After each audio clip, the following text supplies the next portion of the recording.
his contribution towards the film's music has been exemplary, because right from sending me small details about ragams, small interviews and small interesting anecdotes about his working style, and from the time when he worked with Raja Garu and so many other famous music directors. I've been learning a lot from him.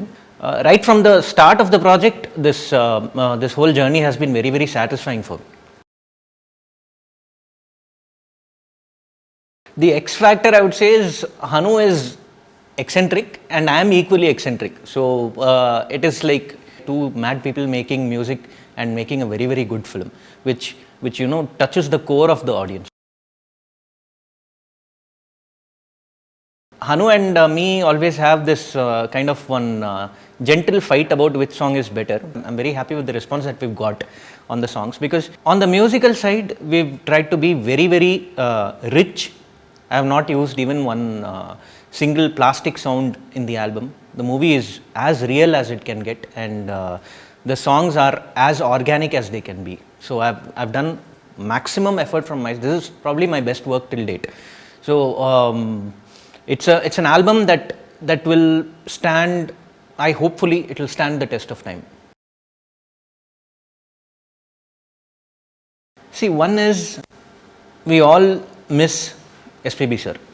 There is no one who can fill that void. The only person I could think of to sing those songs, the two songs that released, other than SPB, was SPB Charan, because he's got the same voice texture, he's got the same intonation of singing, he's got a very similar style of delivering, and a voice timbre that matches SPB Garu. We decided, okay, let's. I thought through this for a very long time. I posted this thing to that sir, and he was also very happy about the choice of the singer. For O Sita specifically, Hanu was like, see, this is a travel song, and I want this song to be there for at least 10-20 years. The shelf life of the song has to be that big. For a song that demands that kind of an approach, I would rather turn back time and go back to the 70s or 80s, where there was this typical mix and mash of when Ilayaraja Garu and SPB Garu were like ruling the music industry to a great extent. This song has a slight inspiration from that time.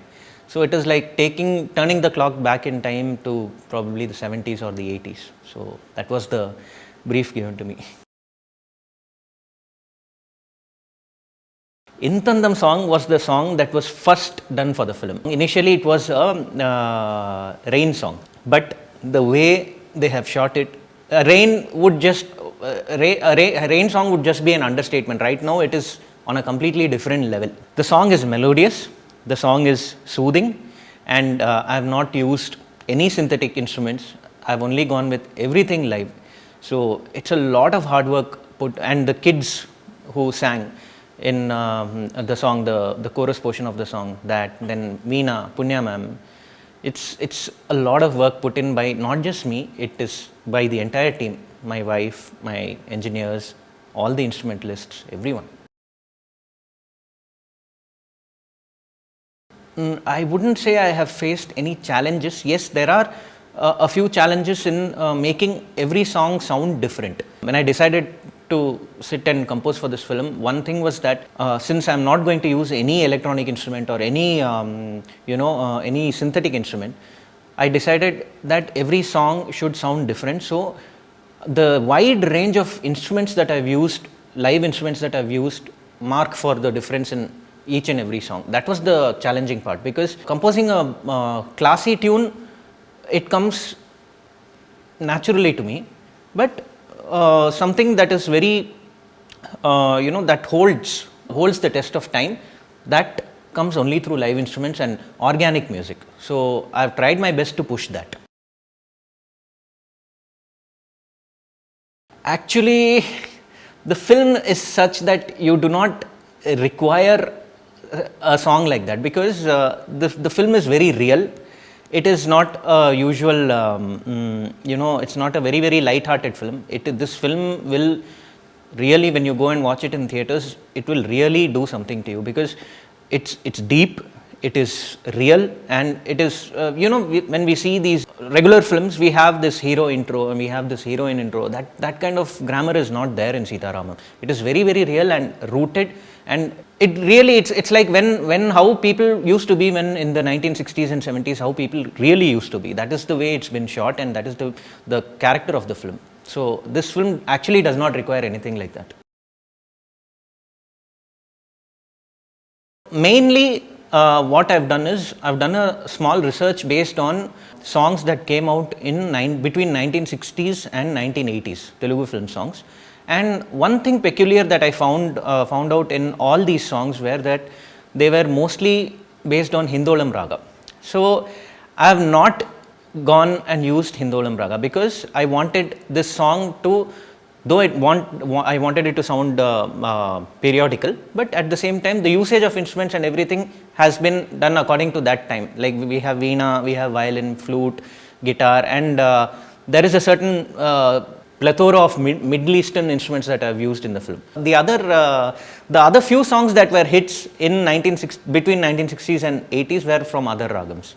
So I have tried to specifically concentrate on that, and I hope I've done justice to the whole thing. In one word, it would be soulful, because it's a lot of effort that we put from our side, and it's not just in Telugu, even in Tamil and Malayalam, the amount of care that we have taken to make sure that the language does not sound dubbed, and the lyrics don't sound dubbed, and that the sense is different in each language. For example, in Tandam, the beginning portion of the melody is different in Tamil, because that fits better for Tamil. Going through those comments in YouTube also makes me feel really happy, because there are people who recognize that. All the lyricists, the whole team has been working really hard and getting to get the output. It's a very different kind of a ragam. It's loosely based on Khamaj and a little bit of Natabhairavi here and there. But actually, the basic idea of this thing is, the song is, it is synonymous of a kind of a wedding, but not a very, very, very, very celebrative South Indian wedding. Something that is very, very, when two hearts meet, there is a rhythm between them, something like that. It is not with, when we have a wedding, we have like some thousands and 2,000s of people coming in. This song is not like that. It is just two hearts celebrating love and discussing their wedding, discussing their marriage, discussing their future, something on a very close question answer kind of a session. And this was penned by Sirivenela Sita Ram Shastri Garu, who is no more with us, but you won't believe the kind of interactions I've had with that man. He is a gift to Telugu language, because not just Telugu language, he's so well versed with alankarams, he's so well versed with alliterations and figure of speech and the power of language, that I had a conversation with him for 3 hours sitting in the composing session. He came to the composing session and graced me with his presence and sat down, and we were just randomly talking about the beauty of language, beauty of Sanskrit, Tamil, Telugu, Hindi, everything put together. He was one thing that I'll always still carry with me till the last moment is the fact that he said that I love the fact that you are good with language. The other day I was checking my Instagram account, and there was one comment that I received from a person, and it was like, I've been listening to this song for almost 50 times or 52 times or something. So that it means a lot, because they've been counting the number of times the replay has been, the play button has been pressed. Dulquer is a great singer. For all those who don't know, Dulquer is a very, very good singer, and his music sense is very, very good. And apart from all that, his presence in the frame as an actor. I've seen most of his films, but in Sita Ramam, he's outdone himself. There are moments where I myself sitting while composing have become a little teary-eyed. So that's the kind of emotional, emotional feeling that he gives you, even from the screen. So his performance is mind-blowing. There's this song, the song based on the letter theme. This comes throughout the film. You'll be hearing it in bits and pieces here and there, because the letter is the thing that connects Sita and Ram. Because if there is no letter, there's no film. And this song is as important as the letter, because every time Ram is remembered, this letter song is remembered. Every time Sita is remembered in the film, the letter song is remembered. So it is loosely based on the Rag Jog, and it is a very, very, it's a very, very mystic kind of a tune. Swapna has been a great support for the entire music production right from the start, because even before, when Hanu narrated the script to me, she has already started asking how is the work coming along and all that. So the kind of interest and the kind of freedom that I got here, mainly with Swapna Cinemas and Vaijayanti Movies, I will always be very thankful, because this is the kind of freedom I don't get anywhere. Not many production houses give me this kind of freedom, because there is always this fixed template of, there has to be this kind of a song, there has to be that kind of a song. No, this is a journey that I've started while starting composing for Sita Ramam, and I hope this continues with Vaijayanti and Swapna.